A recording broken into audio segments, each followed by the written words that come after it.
Good evening everyone. Welcome to the News Today edition of 12th of March. My name is Anuj and I will be taking today's session. In today's session, we will be covering 4 main news, 8 quick update and 1 place in news. In the first main news, we will be covering about passive euthanasia, as Supreme Court has applied passive euthanasia framework for the first time in India. Then we will be covering about the fiscal health of the states, as the Niti Aayog has launched second annual edition of Fiscal Health Index 2026. Then in the third main news, we will be covering about the small modular reactors, as Union Minister has said that India is developing 3 different types of small modular reactors.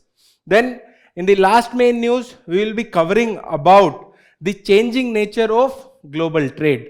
So these are the main news which we will be covering today. Then we will be covering 8 quick update briefly, and in between we will be covering 1 place in news, and today's place in news is Madagascar. So this is a brief about today's session. Let us deep dive into the first news. And as you might be all aware and you might have read this news, because it is there in newspaper, it is there on YouTube, it is there everywhere, that Supreme Court has applied passive euthanasia framework for the first time in India. In this news, we will be covering about this euthanasia, what is active and passive euthanasia, and what is the framework in India. It is related to paper 2, where syllabus talks about important aspects of governance, and it is also applicable to paper 4 of ethics. Let us discuss and understand this news in detail. First of all, the development. The Supreme Court in Harish Rana versus Union of India judgment has permitted the withdrawal of artificial life support of a man named Harish Rana, who has been in a vegetative state for more than 12 years. Before understanding this news, let us understand about Harish Rana. So he is a 31 years age boy from Ghaziabad. And when he was studying in Punjab University, he fell down from his PG from the 4th floor. After that, he went into the coma and he has not recovered from that head injury from that time. So there his parent has applied for passive euthanasia first in 2024. They have applied in High Court. But High Court has denied the permission for passive euthanasia. But now Supreme Court has allowed for passive euthanasia.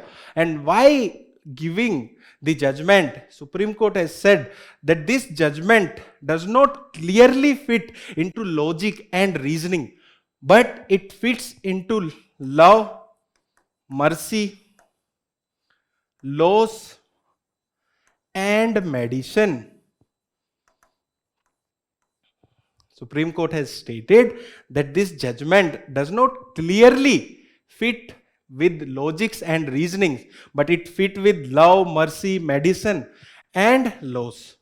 So it was a very sad state where his parent applied for literally mercy killing him, but his condition was not improving and he was suffering on a daily basis.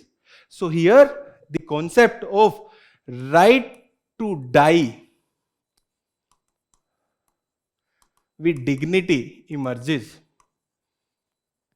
So we will be understanding about all this, and we will be understanding what is the euthanasia and what is the legal status. Let us first understand about the meaning of euthanasia. Its literal meaning is good death, and it is often referred as mercy killing. Okay, and its verbatim definition is that euthanasia referred to the hastening of a patient death to relieve suffering, and it is of 2 types. One is active euthanasia and another one is passive euthanasia. Active euthanasia is not permitted in India. Okay, whereas passive euthanasia is permitted or legal in India. Please be very clear, active euthanasia, which means that physician deliberate act usually by administration of lethal drug to end an incurable or terminally ill patient life. So in active euthanasia, doctors are administering lethal drugs. Okay, and whereas in passive euthanasia, a patient is allowed to die naturally by withholding or withdrawing medical treatment that is sustaining life. Let us understand with the example of Harish Rana. So Harish is on the support of the medical equipment to continue his life. So in passive euthanasia, it is allowed in certain condition to die naturally by withholding or withdrawing the medical treatment that is sustaining life. Whereas in active euthanasia, physician deliberately administered the lethal drugs to end an incurable or terminally ill of patient life. So basically, when suffering is very high, it is best to let go. Okay, but here we are talking about life, the most precious gift a person have. And active euthanasia is legalized in many countries such as Netherlands, Belgium. And Netherlands was the first country to legalize the euthanasia. I think it has legalized in the year around 2002. So this was about euthanasia, active euthanasia and passive euthanasia. Again, I am repeating that active euthanasia is not applicable in India or not legal in India, whereas passive euthanasia is legal in India. Now let us understand about the legal status and go back to the case of Aruna's Ramchandra Sonbag case of 2011. Okay, so she was a nurse and she was attacked in the hospital in the year 1973 and she was in a vegetative state for around 42 years. In the year 2011, one of her friend, Pinky Virmani, she was a journalist as well as an author, applied a plea in the Supreme Court for accepting the passive euthanasia for Aruna Sonbag as a next friend. So Supreme Court rejected the passive euthanasia for Aruna Sonbag but allowed passive euthanasia under strict condition for terminal and irreversible patient. So that was the starting of talking about the euthanasia in India in the legal framework. Then in the year 2018, in the case of common cause judgment, Supreme Court recognized and held that right to die with dignity is a fundamental right under Article 21. And there was one more concept which have emerged in this, that was the living will. Suppose as I am a person, in my living will I can write that if there is a condition where my life will be supported by medical ill, I can apply that, I can write that I won't be taking that support. So that is there in living will. And in the year 2023, Supreme Court has modified the guideline and they constituted a primary and a secondary medical board will be constituted in case-to-case basis and formed by a expert opinion. So this is the legal status and there is no comprehensive law for euthanasia in India. That's why there is court hearings. So this was all in this news. Now let us discuss PYQ related to this news. So as prelims is approaching, we will be focusing more on the PYQs of prelims examination. So the question is from the 2018. And see how questions are repeated in the prelims examination. One question is from 2018 and another question is from 2021. 2018 question. Right to privacy is protected as an intrinsic part of right to life and personal liberty. Which of the following in the Constitution of India correctly and appropriately implies the above statement? So if you read the option, Article 14, Article 17, Article 21 and Article 24. So you can find out that the answer is C, Article 21 and the freedom guaranteed in the part 3. Then read the question of the year 2021. The question is, right to privacy is protected under which article of Constitution of India? Article 21. Don't you think the questions are repeated in the prelims examination? And also the concept repeats in the prelims examination. So that's why it is very important to analyze the PYQ. With this, let us move to the next news for today. The next news for today is about the state fiscal health. And the context is that the Niti Aayog has launched the second annual edition of Fiscal Health Index. In this news, we will be covering about this index, what are the changes they have made from the inaugural edition and how this is useful. It is related to paper 3 where syllabus talks about government budgeting. We will be also solving PYQs related to this news, 2 from the prelims examination and 1 from the mains examination, where UPSC in 2025 has directly asked about the fiscal health index. So that's why this topic is very important for your prelims as well as mains examination. So with this, let us understand about this news. So the background here is that Fiscal Health Index hold a significance as state account for nearly 1/3 of India's general government debt and plays a key role in delivering public services. And if we talk about absolute numbers, the state spending in the public services is higher when compared to the central government. Please be clear. It is given in this report that the state spending is higher than the central spending in the public services. And the state fiscal health is very important as they account for 1/3 of the India's general government debt. And they also account for 1/3 of the total revenue of the government. Now let us understand about public debt before moving further.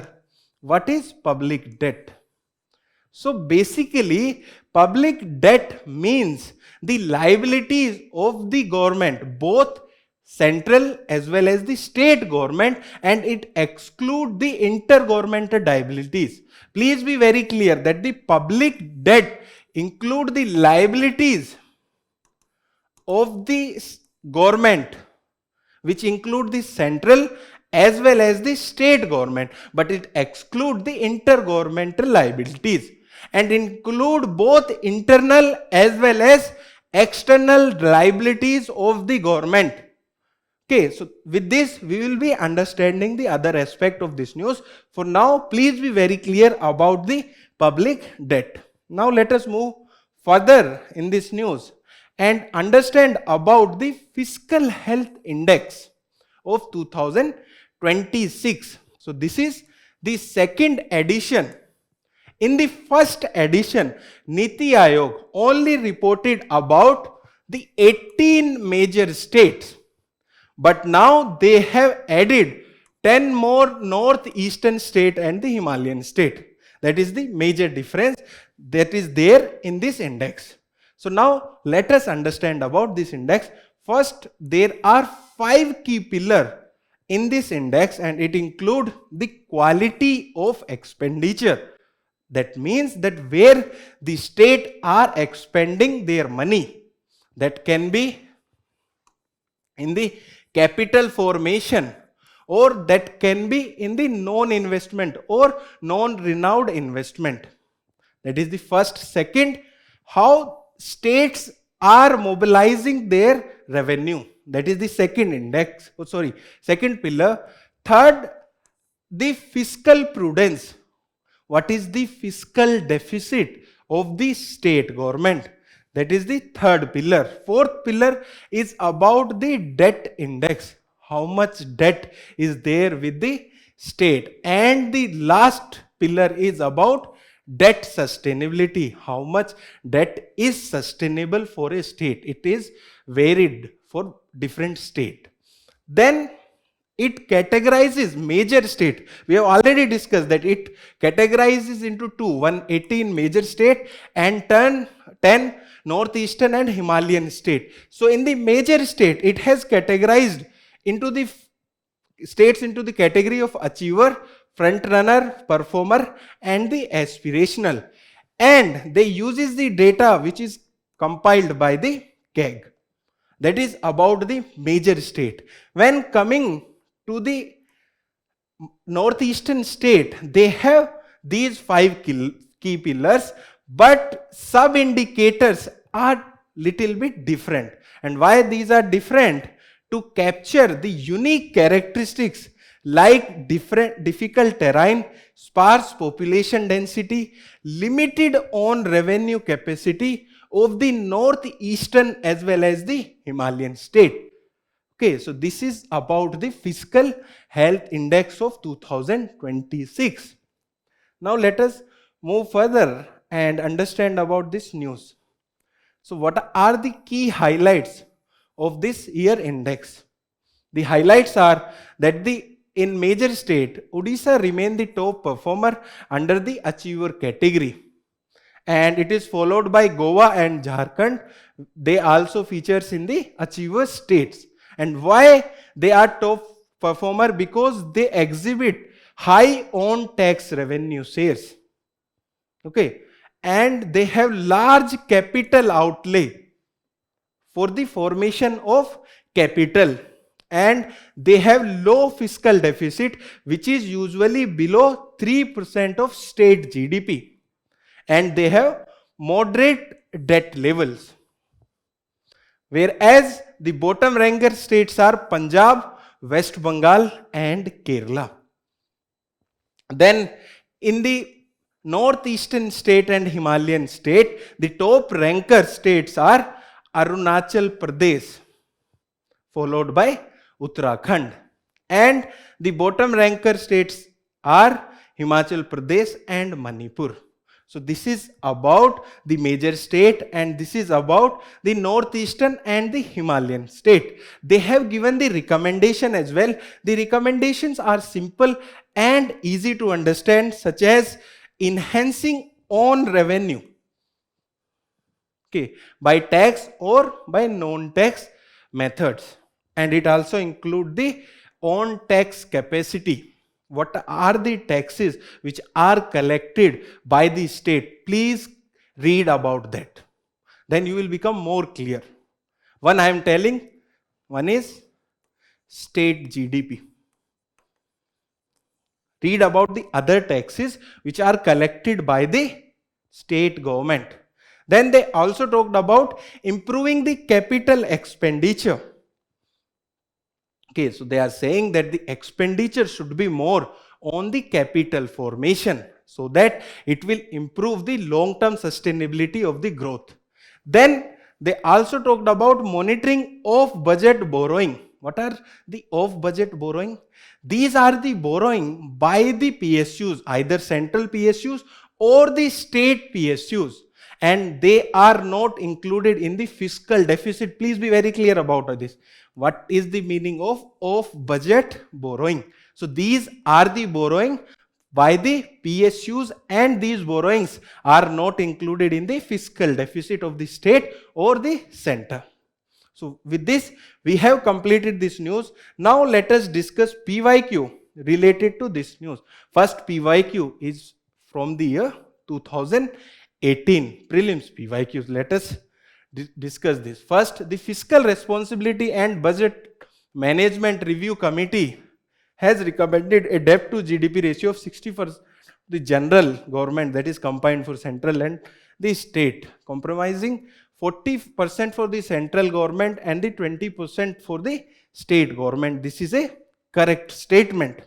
Then the central government has a domestic liabilities of 21% of GDP as compared to that of 49% of GDP of the state government. This is not correct. Actually, that is little bit correct for the reverse order, but not for the direct line. Then the third, as per the Constitution of India, it is mandatory for the state to take the central government consent for raising any loan if the farmers own any outstanding liabilities to the latter. So it is given in the article 293 of the Constitution, and it is a correct statement. That means the answer will be C, 1 and 3 only. Now let us discuss one more PYQ, and it is very interesting PYQ. Okay. As you might be aware that the questions from the economics are coming on the analysis basis. The question is from the year 2021, and the question is, which one of the following is likely to be the most inflationary in its effect? So it is asking which will be the most inflationary in the option.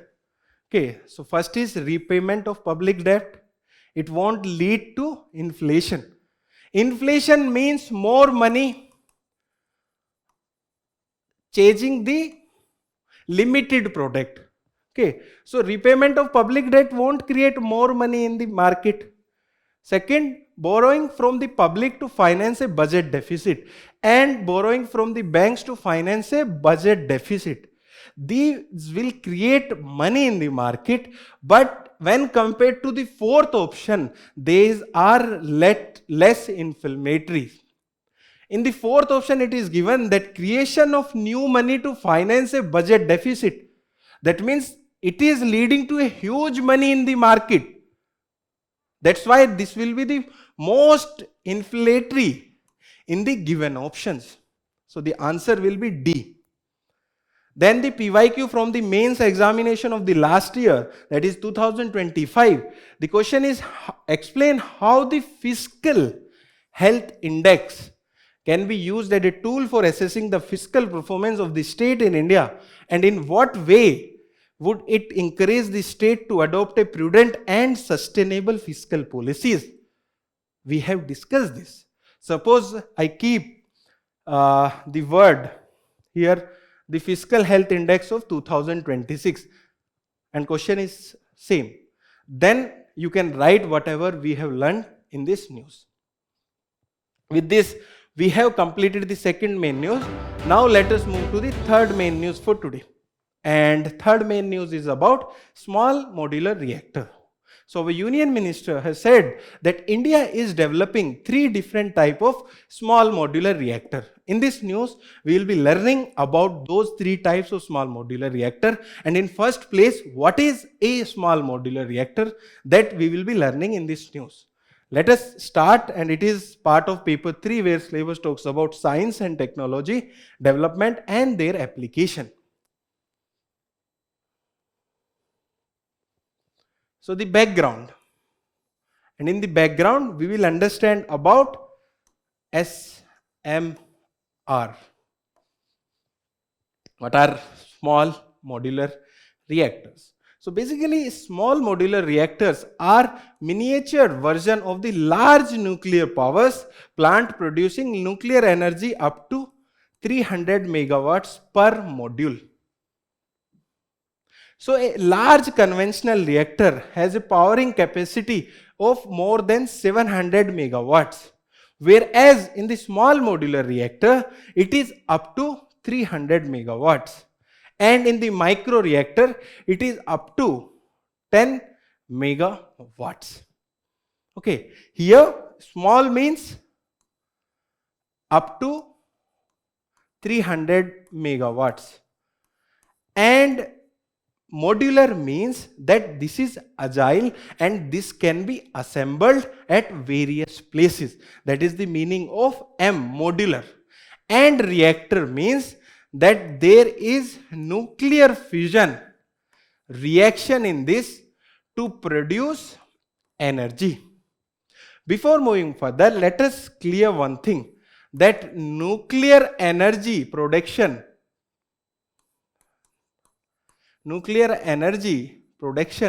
is not renewable energy. Please be very clear. What is renewable energy? Which have unlimited source for production, such as sunlight and wind. But in nuclear energy production, we require uranium, and uranium is finite. It is a clean energy source, but not renewable.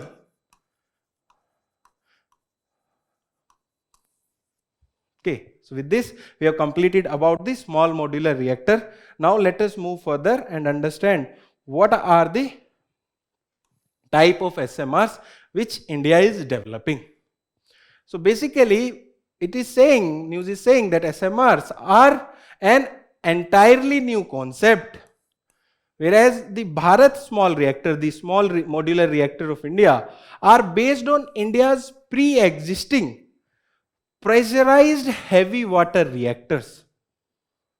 Let us understand about pressurized heavy water reactors and pressurized water reactors. Okay, then we will understand this news in more better way. So pressurized water reactors and pressurized heavy water reactors. In the pressurized water reactor, normal water is used. And in the pressurized heavy water reactor, the heavy water, that is D2O, is used. In pressurized water reactor, coolant and moderator, that is water, is mixed. But in the pressurized heavy water reactor, coolant and moderator, that is heavy water, is not mixed. And in pressurized heavy reactors, there is requirement of enriched uranium. But in the pressurized heavy water reactors, natural uranium can also be used as fuel. Okay, let us understand about this enrichment and what is this natural uranium. Okay, so in uranium, U35 is only 0.7%, which is used for electrical production. And when it is enriched to 4 to 5%, that can be used for electricity production. So the quantity of U235 in natural uranium is of 0.7% only, and for producing electricity, enrichment is required up to 4 to 5%, and when enrichment is above 90%, it can be used for nuclear bombs. Please be very clear, a one PYQ has been asked based on this information only. Okay, so in pressurized water reactor, enriched uranium is required. But in pressurized heavy water reactor, natural uranium, that is contain only 0.7% of U35, that can be used.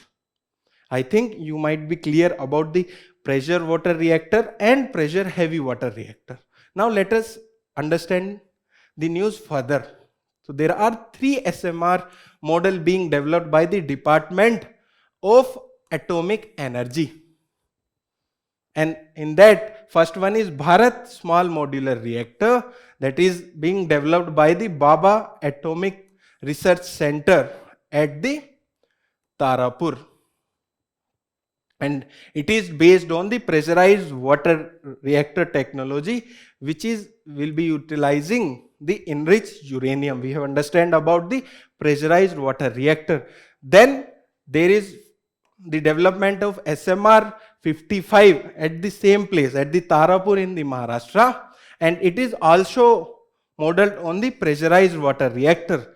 Then third, that is of up to 5 megawatt high temperature gas cooled reactor. So coolant is gas. It is meant for hydrogen generation. Okay, we are also talking about hydrogen generation, and here hydrogen generation is about the green hydrogen that is produced by electrolysis of water. Water contain hydrogen and oxygen. Okay, so it is for that, and it is being constructed at the Bark Vizag, which is there in the Andhra Pradesh. Okay, now let us move further and understand about the India's nuclear push. So first of all, let us understand about the nuclear energy mission. So it was announced recently in the budget of 2025-26, that means the last year, and it's focused on research and development of SMRs, and it aims for development of 5 SMRs by the year 2033. Then nuclear energy target. So that target is of around 100 gigawatts nuclear power capacity by the year 2047, and presently the capacity of India in nuclear power is around 8 gigawatts. Then there is one more important bill, that is Shanti Act of 2025, and it aims for consolidating and modernizing India's nuclear legal framework. So this is India's nuclear energy push. With this, we have completed this news. Now let us discuss the PYQs related to this news. First PYQ is from the year 2023 prelims examination. And the question is, consider the following statement. Statement 1, India, despite having uranium deposit, depends on coal for most of its electricity production. It is true for today also. Then statement 2, uranium enriched to the extent of at least 60% is required for the production of electricity. We have discussed this in the news. The requirement of enrichment is up to 4 to 5% only. It is not at least 60%. That means the statement 2 is incorrect. And if statement 2 is incorrect, we are left with the one option only. That is C. Statement 1 is correct, but statement 2 is incorrect. The answer will be C. And there is one more mains question from the year 2018 related to the nuclear energy. The question is, with growing energy needs, should India keep on expanding its nuclear energy program? Discuss the facts and fear associated with the nuclear energy. So here you have to write about the concerns and the advantages related to the nuclear energy. With this, we have completed this news. Let us move to the last main news for today. And the last main news is about the changing nature of the global trade. It is mostly related to mains examination, and it is related to paper 2 where syllabus talks about international relation, and it is also related to paper 3 economic development. Let us discuss this news in detail. So first of all, what is the background for this news? So in this news, it discusses about the creation of multilateral institution like WTO during the era of globalization was rooted in the concept of deux commerce given by the French philosopher Montesquieu. So what is this deux commerce? So it simply means, suppose I am a shopkeeper and there is one more shopkeeper around me, and he is dependent on me and I am dependent on him for some products. That means that our competition will be good and we will be surviving side by side, and there will be less chance of conflict between us. And if there will be conflict, that will reduce our profitability. So that is the basic meaning of deux commerce. Okay, and it is saying, the news is saying that this principle has increasingly weakened in the recent time. In this news, we will be learning about this concept and why this principle has been weakening in the recent time. That is the main core of this news. Let us move further in this news. So first of all, the concept of Duke's commerce. So it emphasizes that the trade soften behavior and promote cooperation and reduce the likelihood of the conflict among the nations. We have understood it with the example of two safekeepers, A and B. Okay, so they are dependent on one another for products. So they will try to survive peacefully and there will be less chance of conflict between them. So instead of shopkeeper, think about nations where this concept comes into the picture. So it is saying that the trade soften behavior and promote cooperation and reduces the likelihood of the conflict among nations. That is the first concept, first idea of this concept. Then it is believed that the economic interest would eventually overpower the geopolitical ambition, turning integrated nation into responsible stakeholders rather than the adversaries. So that was the whole concept of globalization. That it was believed that the economic interest would eventually overpower the geopolitical ambition and turning integrated nation into responsible stakeholders rather than the adversaries. Okay, so this is the concept of the Duke's commerce. Now let us move further and understand why this concept or why this principle is weakening in the recent time. And the first is the reason is the interdependence seen as a strategic vulnerability. Think about the global supply chains of semiconductors that is mostly controlled by China.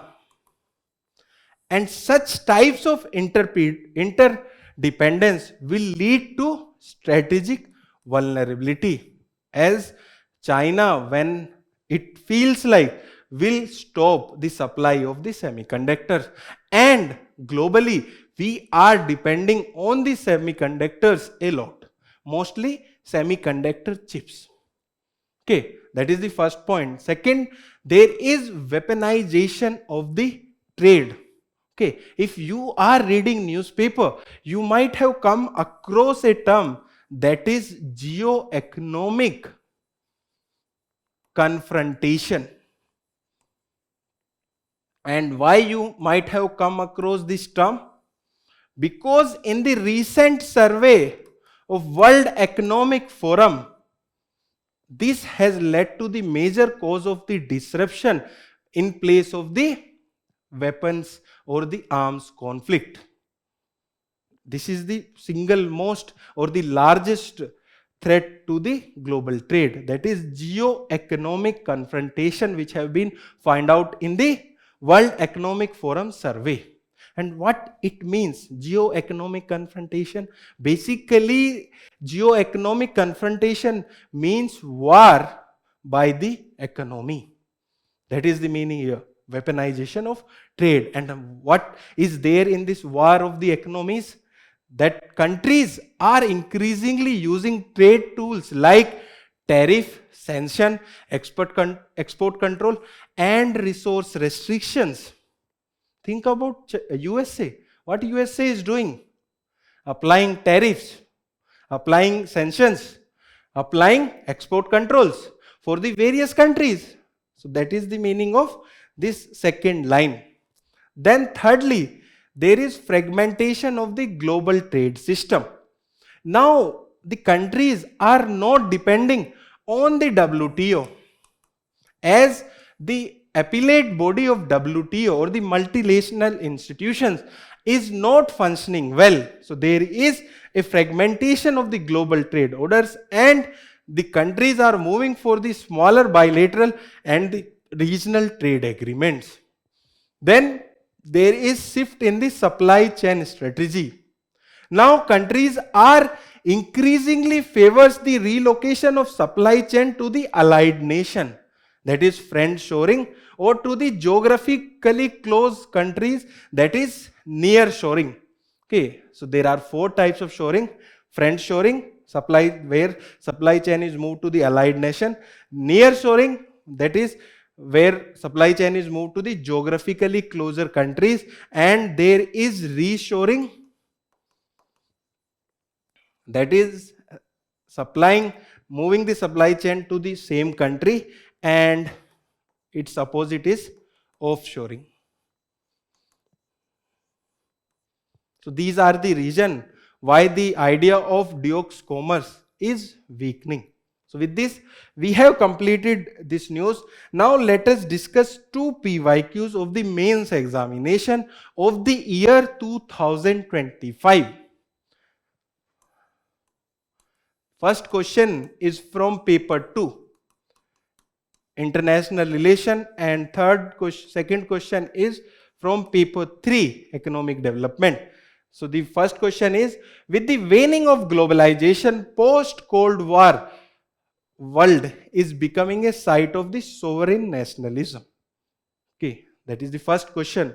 You can solve this question by using the information from the discussion of the last news. Then the second question is from the paper 3 of the 2025 mains examination, and the question is, what are the challenges before the Indian economy when the world is moving away from the free trade and multilateralism to protectionism and bilateralism? How can these challenges be met? Okay, we have discussed the first part of the question. So with this, we have completed the main news for today. Now let us discuss the place in news for today, and place in news for today is Madagascar. And there was a cyclone in the Madagascar recently, and for that India has dispatched the humanitarian assistance to support the ongoing disaster relief effort in the Madagascar, which have taken place due to cyclone. In this, we will be covering about the Madagascar as a country and a region. Now let us discuss about the features. So its maritime boundary include Comoros, France territory, that is Mayotte, and the Reunion Island, Mauritius, Mozambique, and Seychelles. When you look at the map, there are two currents which are passing by the Madagascar. One is Agulhas current and another one is Mozambique current. Please write down in the comment section, Mozambique and Agulhas current are cold current or are the hot current. Okay, then it is the fourth largest island in the world after Greenland, that is there in Atlantic Ocean, New Guinea, that is near to the Australia, and Borneo, that is there in the Southeast Asia. And it has high endemism, that is that there are approximately 90% of Madagascar flora and fauna is found nowhere else. Okay, then it is important for the Indian monsoon as well. How? Because there is creation of Mascarenhas high here.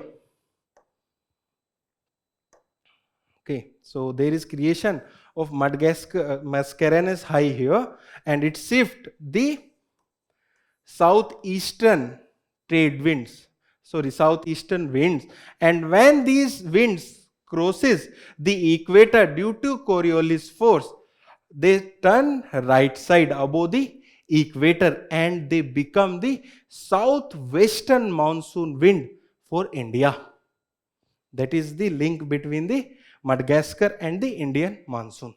Okay, with this we have completed the place in news discussion for today. Now let us discuss the quick update for today. So the first quick update is about the creamy layer status, And the context is that the Supreme Court has observed that the creamy layer status of the other backward classes cannot be decided solely based on the parental income. Okay, so you might be aware that in OBC there are two layers, that is creamy layer and non-creamy layer. So in this news, we will be learning about the creamy layer. So this concept of creamy layer arose out of the landmark judgment of the Supreme Court in the Indira Sawhney case of 1992. And the creamy layers include the more socio-economically advanced members among the OBCs. Okay. And in the Indira Sawhney case, the Supreme Court upheld the 27% OBC reservation in the civil post, but it's subject to the exclusion of the creamy layer. That is, there is a threshold for the reservation or the positive affirmation. So the Ram Nandan Prasad committee recommended the criteria for the creamy layer. People whose parents were in the certain category of the government services and people earning above the threshold income. And in the latest revision, the threshold income is rupees 8 lakhs and it was revised in the year 2017. Now let us move to the next quick update. The next quick update is about Gulf Cooperation Council. And the context is that the India has backed the Bahrain draft, which has submitted on behalf of GCC and condemned the Iran missile and drone attack, and it has to be voted in the UNSC, United Nations Security Council. In this news, we will be learning about the Gulf Cooperation Council. First of all, it consists of 6 countries, and these 6 countries are given here. That is Saudi Arabia, UAE, Oman, Qatar, Bahrain and Kuwait. These are the 6 countries, and the headquarters is there at the Riyadh, which is the capital city of Saudi Arabia. And its genesis, it was established in the year 1981 through a cooperative agreement between the 6 Gulf countries. These are the 6 Gulf countries. And what were its objective? Its objective is and was to promote the coordination, integration and cooperation among the member states to achieve greater regional unity.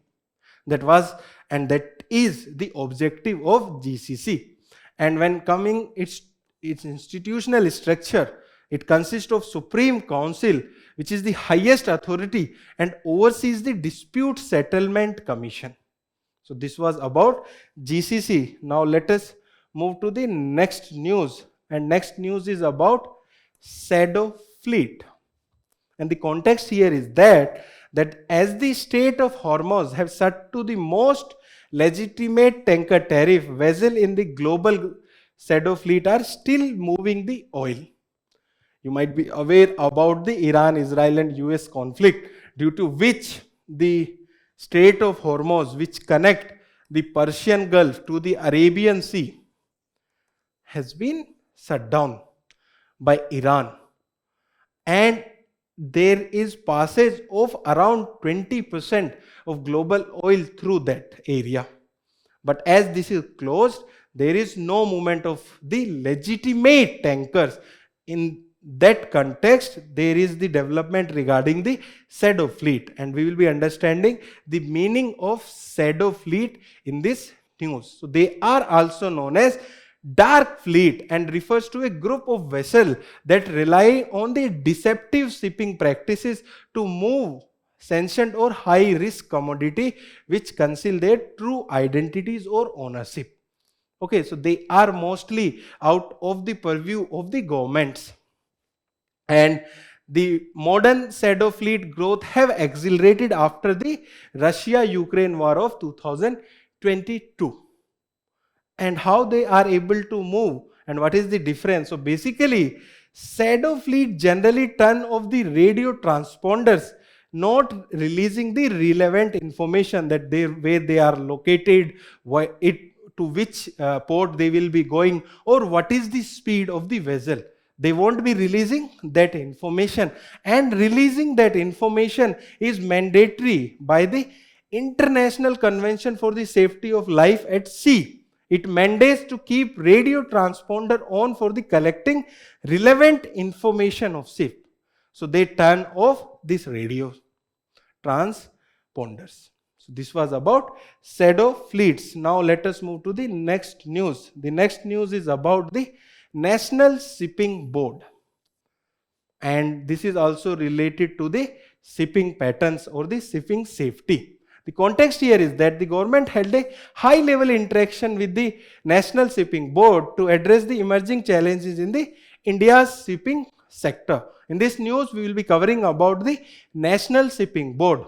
So it is a permanent statutory body which was established in the year 1959 under the section 4 of the Merchant Shipping Act of 1958. So it is a statutory body, and that also a permanent statutory body.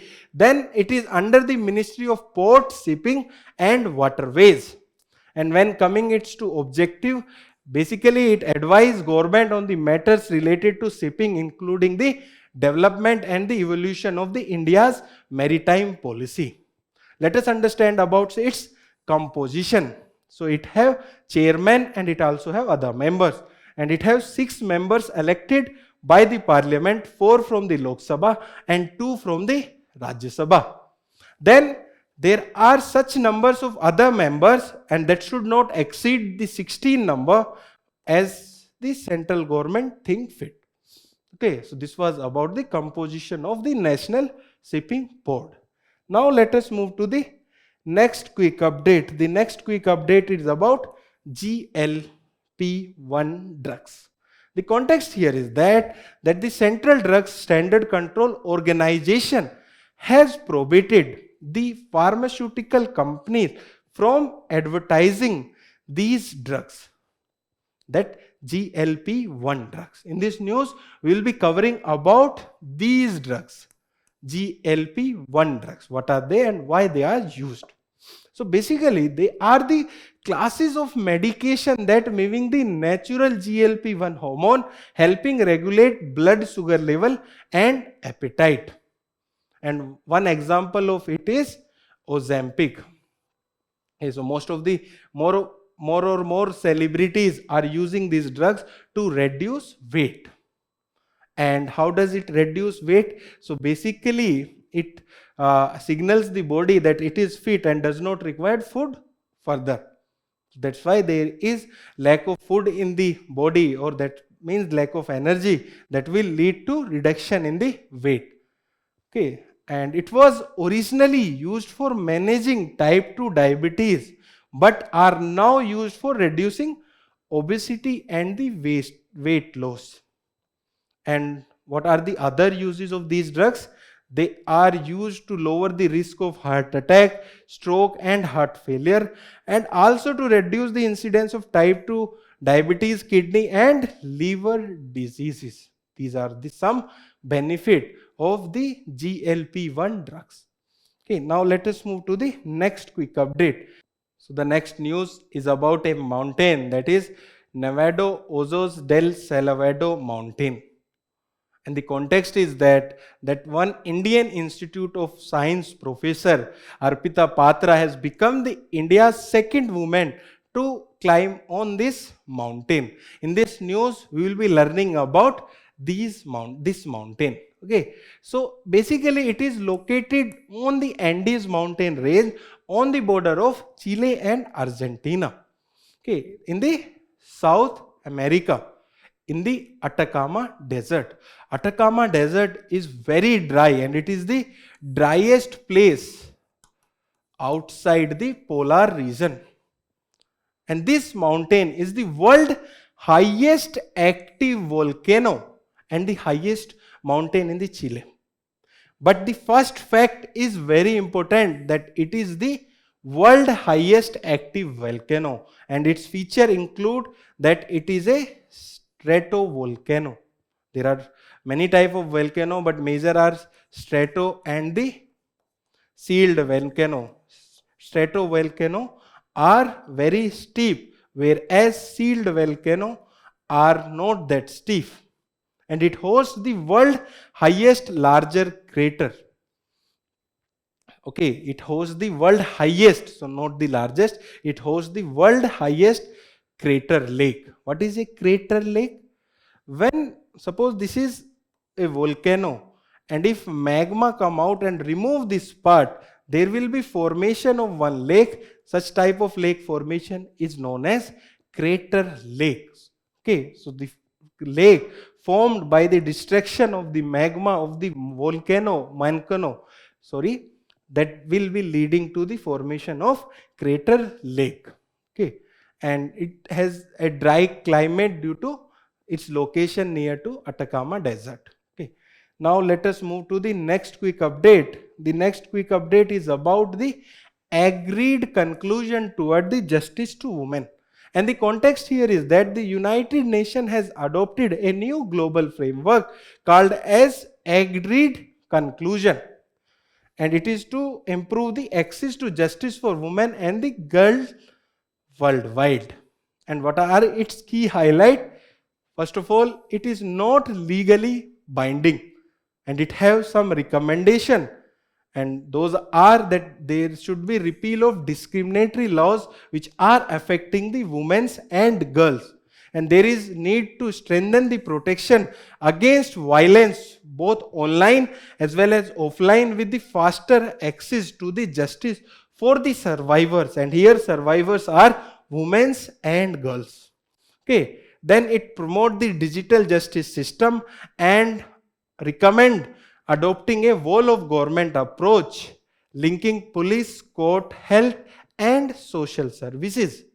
Okay, now let us discuss the last quick update for today. The last quick update is about the Kurumba painting, and the context is that the Kurumba art tradition is facing the threat of extinction.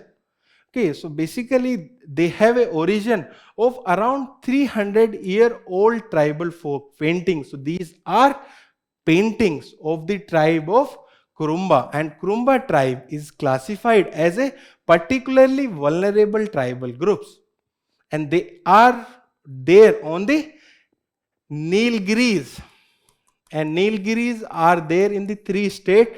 These include Tamil Nadu, Kerala and Karnataka. And they depict ritual, spiritual belief, festival nature, animal and community life. And there are around only 10 painters who can paint Kurumba paintings. And out of those 10, only 3 uses the natural colors. Okay, so basically they uses natural pigments from the forest sources like trees, resin and the crushed leaves. So out of 10 who are doing Kurumba paintings, only 3 are using the natural, or 3 knows how to use the natural colors or produce natural colors. And they are characterized by the simple linear motif, dots, line and geometric patterns. So with this, we have completed the news today discussion for today. To read further of our current affairs, you can visit the digital current affairs website of us, and please solve the questions which are visible on your screen. Thank you and all the best for your preparation.